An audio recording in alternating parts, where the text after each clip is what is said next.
Hello everyone, John McGovern here with Get Your Life Back. So the topic of today is allowing yourself to feel what you feel. Now this might seem contradictory to what everybody else out there says, especially a lot of spiritual teachers. They're going to say something like, oh, just think happy thoughts. Just change your thinking.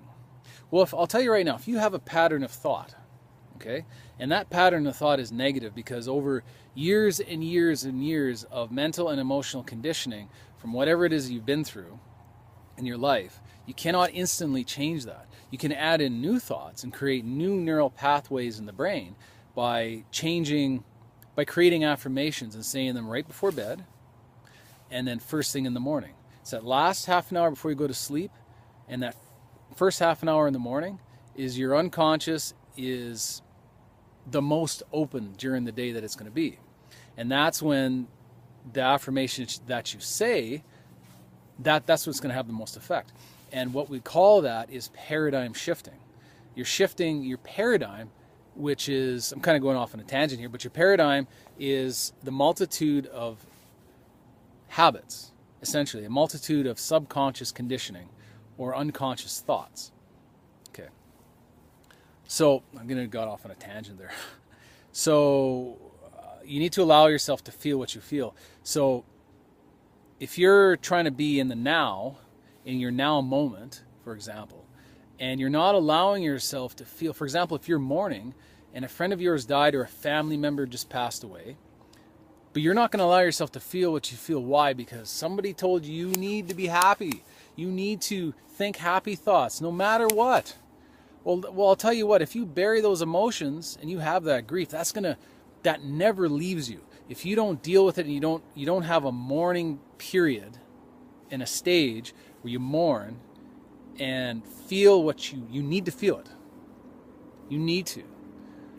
And this is with anything. But this is where EFT comes in. And it's so handy because if you've been traumatized, whether that's from the war, it can be anything, it could be from any type of abusive relationship, doesn't matter if you're a child or man and woman, whatever, it doesn't matter, or woman, man and man.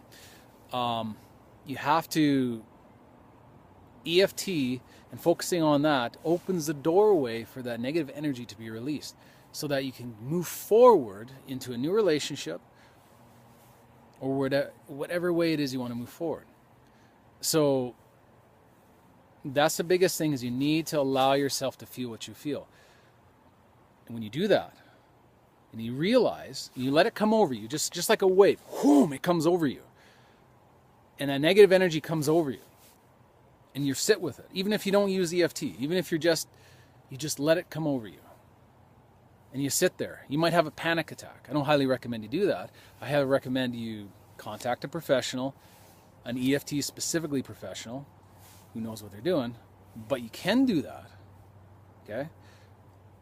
And then when you realize that your pain really has no power over you, it leaves you better, because in the words of Teal Swan, she said it leaves you better. She's one of the most contemporary spiritual teachers of our time. You just let it come over you, whoom, like that. And when you're just with it, it just dissipates. Over a very short period of time, it's really surprising. So you honestly just can't, you have to slow down and you have to be with your emotions sometimes. Even if you have to go away on a weekend, even for a week, and you have to mourn, or you have to just be by yourself. That's what I highly recommend. So I hope you got some value from this video, and if you would like to receive more value just like it, you can go to my blog at getyourlifeback-eft.com, and I'll see you in the next video.